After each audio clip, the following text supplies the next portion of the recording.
of moving Pakistan forward from a situation where it was a failed and a defaulted and a bankrupt state in 1999. We took it forward from there, and in 2006, the World Bank declared Pakistan as one of the N11, the next 11 economically vibrant states of the world. So this was the condition that we took it from where we took it and took it to those heights. So therefore we know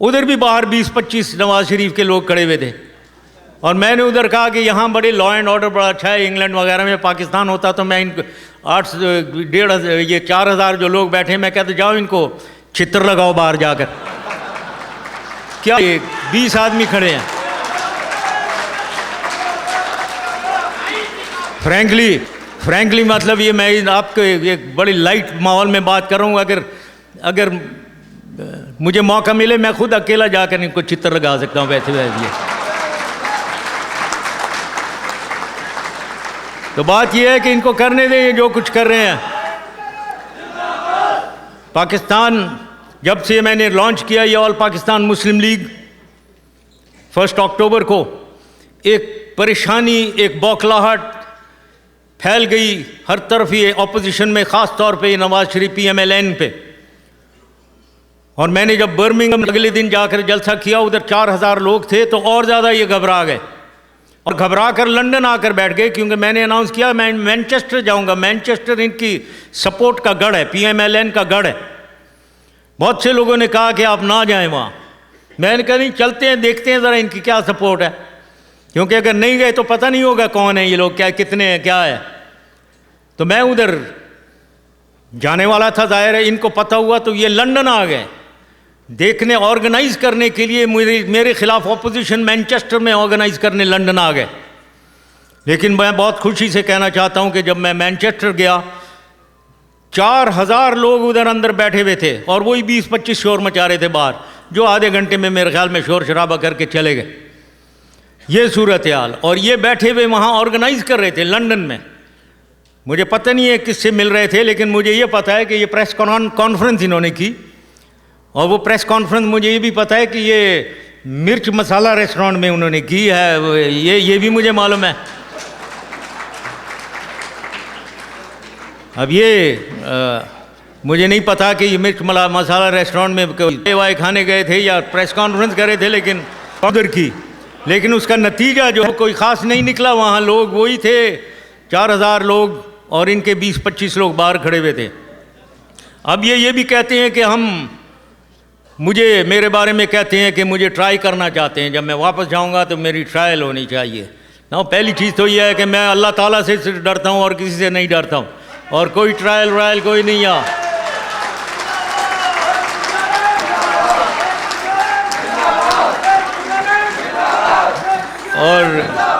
اور جتنا ادھر اس وقت جائیں گے جب انشاءاللہ تعالیٰ ایک سپورٹ ہوگی پاکستان میں، اور اس کے بعد جو ٹرائل ہوگا اس کو فیس کریں گے، اور جو خطرات ہیں اس کو بھی فیس کریں گے سامنے.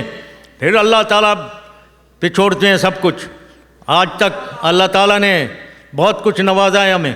بہت لوگ بہت کچھ کہتے ہیں میرے بارے میں، لیکن اللہ تعالیٰ کی مرضی رہی ہے کہ میرے سپورٹ میں مجھے ہمیشہ بہترین رزلٹس ملے ہیں مجھے، اور مجھے ہمیشہ پروٹیکشن لی ہے. تو میں اس بات پہ یہی کہتا ہوں کہ میں اللہ تعالیٰ کے سامنے سر جھکاتا ہوں اپنا، اور میں کسی کے سامنے جھکتا نہیں ہوں، اور کسی کے.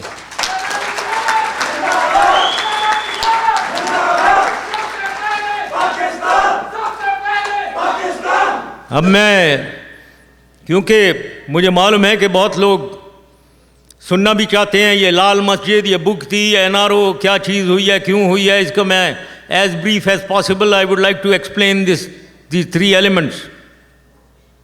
پہلی چیز تو لال مسجد.